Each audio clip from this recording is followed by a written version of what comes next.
This is Robert Kraft, and I'm coming to you live on SNNLive, and we're here at the Source Capital Group 2016 Disruptive Growth and Healthcare Conference in New York City. With me right now is Dr. Karine Kleinhaus from Pluristem Therapeutics. The symbol is PSTI. Dr. Kleinhaus, welcome back to SNNLive. Thank you very much. Happy to be here. It's been a while, and so for our audience that may not have seen our first interview, let's get an overview of the company. Okay, sure. So we're a cell therapy company, which means that we produce live cell therapy products.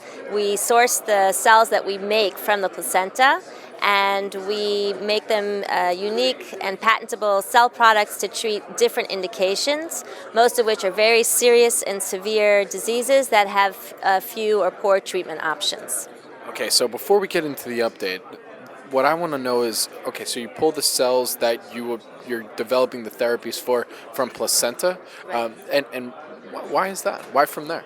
Okay, so there's several reasons. We harvest a specific class of cells from the placenta at live full-term delivery, when the placenta is delivered by the mother, and that makes them pretty much the youngest, healthiest cells that you can get. The mother delivers the placenta after 9 months, and so the placenta hasn't had time to be exposed to toxins or infections or things like that.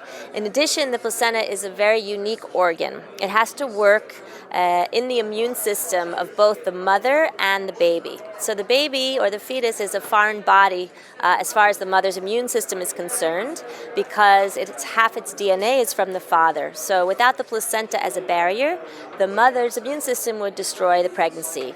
Similarly, when the baby gets older and larger, its immune system can also attack the mother unless the placenta is there to mediate, which means that the placental cells have to be able to work in both immune environments, and allows us to make products that can be used in any person, because the cells, because of their origin, are immune privileged. They're not seen by the immune system.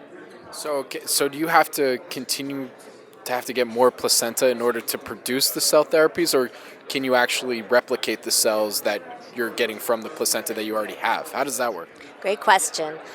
First of all, we can make 10,000 doses from a single placenta. Placentas are generally discarded at birth, and many people are willing to donate them, so we really don't have a raw materials issue. We don't maintain long-term cell banks because we're able to make product as we need from these placentas. We expand the cells in our patented bioreactors to make our products. However, we limit the number of doublings of the cells to maintain DNA stability and integrity. We also don't touch or manipulate DNA to make our products. I also want to know, was the science developed? So the science was developed in Israel by the Weizmann Institute and the Haifa University. When the science was developed and the company was started, when my CEO came on board, he bought the rights to the technology outright, so that we wouldn't owe further royalties on the science itself. Then the company continued to develop the bioreactors where we make the cells, and to make the cell products themselves, which are fully patented. We have over 60 patents and 150 pending on the cells and the way that we make them. And how did you come into the business? What's your background? So I actually used to practice obstetrics, and after several years I moved to full-time research. And at that point, after about 6 years, I became very interested in biotech. And since this product is based on the placenta, and I really liked the science, it was an easy transition for me into the biotech field. Okay, so it's been, I'd say, a little over a year, maybe even more than that, since our last interview. So let's get an update. I know that's probably going to be a lot, but let's hit on some of the main points over the last year. So it's been a really terrific time for us, and we have a great upcoming year. We have really been able to make progress on our strategy to shorten time to market.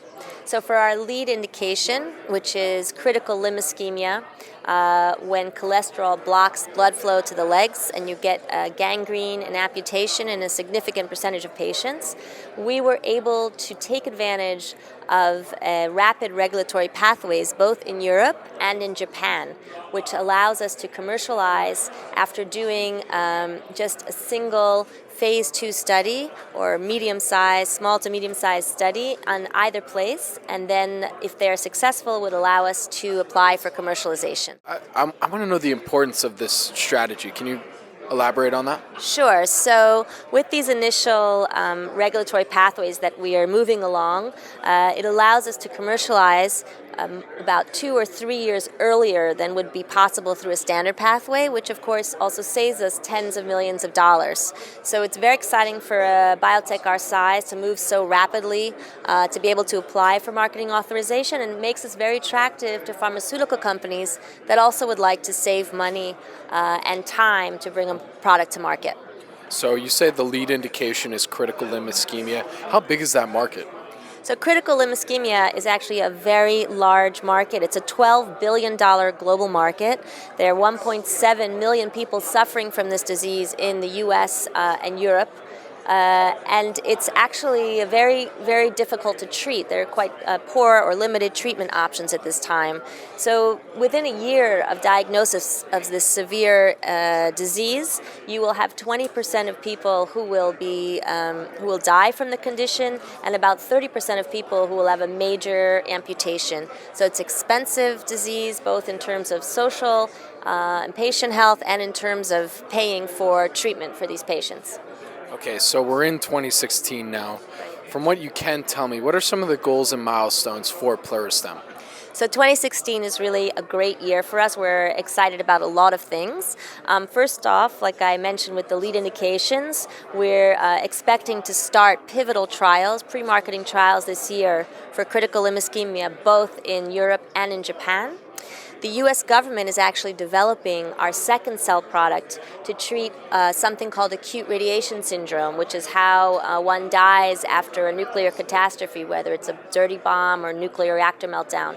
And the U.S. government has funded and conducted 2 initial trials so far with really impressive results, and they're intending to conduct and support and pay for the final or pivotal trial in this indication, after which, if it's successful, we could apply for product approval. Dr. Kleinhaus, is there anything else that you also like to tell us today? Sure, absolutely. We have big plans for this year and a lot going on, but I want to add, and I think this is something that's very important for people looking at biotechnology companies, that we have a very strong balance sheet and we're well capitalized to finance and to achieve these goals. We have about $44 million in cash in the bank, and we expect that that could last us for approximately 2 years of operations. So where can our audience go and find more information about Pluristem? So our website is a great place to start, and the URL is www.pluristem.com. That's Pluristem.com. My name is Robert Kraft, and I'm coming to you live on SNNLive, and we're here at the Source Capital Group 2016 Disruptive Growth and Healthcare Conference in New York City. With me again has been Dr. Karine Kleinhaus from Pluristem Therapeutics. The symbol is PSTI. Thank you so much for coming on again. Thank you so much for having me.